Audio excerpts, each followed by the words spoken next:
Good morning students, welcome to 11th class. आज से आपकी ऑनलाइन क्लासेस स्टार्ट हो रही है। हिंदी ये फर्स्ट और सेकंड दो जो वीडियो मैं भेजूंगी वो पूरी थ्योरिकल की है। आपके दो चैप्टर्स थ्योरिकल के हैं और थर्ड चैप्टर के अंदर आपके प्रैक्टिकल स्टार्ट हो जाएंगे। तो दो चैप्टर्स की जितनी भी मैं वीडियो भेजूंगी, जितनी 2 या 3 वीडियो जितनी भी बनी, वो दोनों मीडियम को अलग अलग भेजूंगी। पहले जो वीडियो मैं भेज रही हूँ वो हिंदी मीडियम वालों के लिए है और इसके बाद जो वीडियो मैं सेंड करूँगी वो इंग्लिश मीडियम वालों के लिए है। अब अपना फर्स्ट नंबर चैप्टर स्टार्ट हो रहा है, लेखांकन एक परिचय, इंट्रोडक्शन टू अकाउंटेंसी। आप लोगों ने कॉमर्स सब्जेक्ट लिया है तो कुछ सोच समझ के ही लिया होगा। आपको कॉमर्स सब्जेक्ट के अंदर पता ही है कि अकाउंटेंसी एक अकाउंट से एक सब्जेक्ट होता है। ठीक है, अकाउंटेंसी का मतलब क्या होता है कि अगर कोई भी बिज़नेस अपन रनिंग में कर रहे हैं या न्यू बिज़नेस अपन स्टार्ट कर रहे हैं तो जितने भी अपन ने माल परचेज़ किया है, जो माल अपन सेल करेंगे या जितने भी ट्रांजिशन होंगे, ट्रांजिशन का मतलब है जितने भी लेन देन होंगे, उनका एक एक लेन देन का एक एक व्यवहार का अपन को लेखा रखना होता है। एक एक व्यवहार, यदि अपन ने किसी को माल उधार दे रहे हैं तो उसकी भी अपन को एंट्री करनी पड़ेगी। किसी व्यक्ति को अपन नगद माल बेच रहे हैं तो उसकी भी अपन को एंट्री करनी पड़ेगी।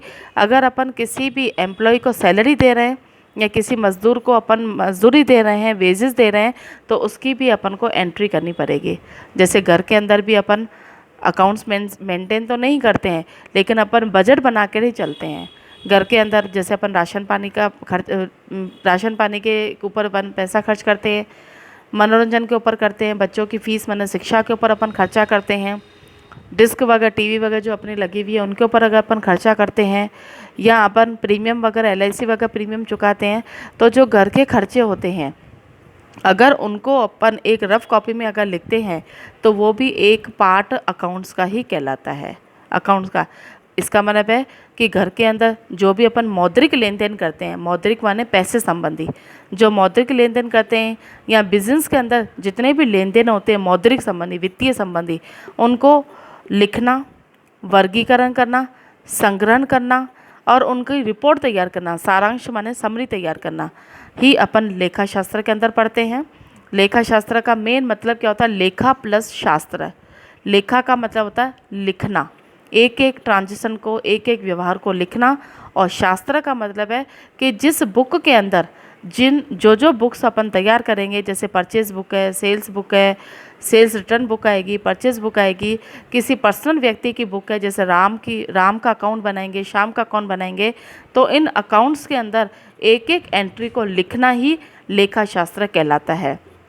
अब लेखा शास्त्र की डेफिनेशन देखो क्या लिखी हुई है। लेखा शास्त्र से तात्पर्य किसी व्यापार के लेन देनों को मौद्रिक रूप से लेखा करने, वर्गीकरण करने, संग्रहण करने और सारांश बनाने से है, ताकि इनके विश्लेषण से उचित निष्कर्ष निकाला जा सके।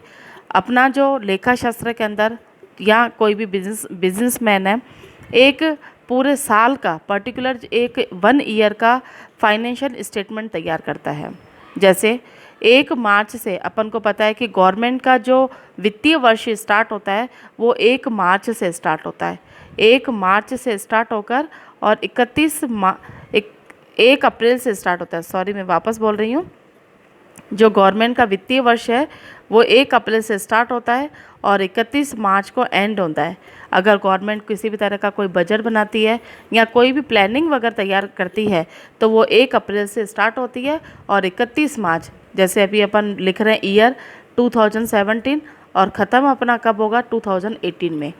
इनका जो वित्तीय वर्ष होता है गवर्नमेंट का वो 1 अप्रैल से स्टार्ट होता है और 31 मार्च माने नेक्स्ट ईयर के 31 मार्च को ख़त्म होगा, नेक्स्ट ईयर की। ठीक है। और ज़्यादातर बिजनेसमैन जो होते हैं 1 जनवरी से बिज़नेस स्टार्ट करते हैं और इनके जो क्लोजिंग होती है, क्लोजिंग जो डेट होगी वो 31 दिसंबर होगी। ठीक है, ये सेम ईयर ही कहलाएगा। जैसे 1 जनवरी 2017 है और 31 दिसंबर 2017 है, लेकिन ज़्यादातर बिजनेसमैन आजकल ये 1 अप्रैल से लेकर 31 मार्च तक, आप लोगों ने कभी कभी ये भी सुना होगा कि 31 मार्च को क्लोजिंग मंथ कहलाता है। क्लोजिंग मंथ का मतलब ये होता है कि खाते बंद करने का मंथ। खाते जो बंद होते हैं सभी व्यापारियों के या सरकार के, गवर्नमेंट के हैं या व्यापारियों के या निजी व्यक्तियों के, जो भी खाते होते हैं वो 31 मार्च को बंद होते हैं। ठीक है। अब इसमें लेखा शास्त्र के अंदर अपन क्या क्या बनाना सीखेंगे, प्रैक्टिकल जो टॉपिक हैं, तलपट बनाना सीखेंगे, ट्रेडिंग माने व्यापार और लाभ हानि खाता बनाना सीखेंगे, बैलेंस शीट बनाना सीखेंगे, और अगर अपन ने कोई गलती की है अकाउंट्स बनाने में तो उनका करेक्शन कैसे होगा, उनका सुधार कैसे होगा, वो भी अपन चैप्टर्स के अंदर सीखेंगे। प्रैक्टिकल टॉपिक्स हैं ये सब। एडजस्टमेंट करना सीखेंगे, समायोजन जिसको हिंदी इंग्लिश में कहते हैं एडजस्टमेंट अकाउंट, ये सब चीज़ें अपन अकाउंटेंसी के अंदर सीखेंगे। अकाउंटेंसी को कला और विज्ञान दोनों कहा जाता है। कला इसलिए कहा जाता है क्योंकि बिल्कुल सिस्टमेटिकली तरीके से, बिल्कुल सही तरीके से उसको लिखा जाता है। अकाउंटेंसी के अंदर जितने भी व्यवहार होते हैं, जितने भी लेन देन होते हैं, जर्नल एंट्री होती हैं, उनको सही तरीके से लिखने का जो तरीका होता है उसको अपन कला कहते हैं। और लेखा शास्त्रों को विज्ञान अपन इसलिए कहते हैं क्योंकि विज्ञान के अंदर निश्चित नियम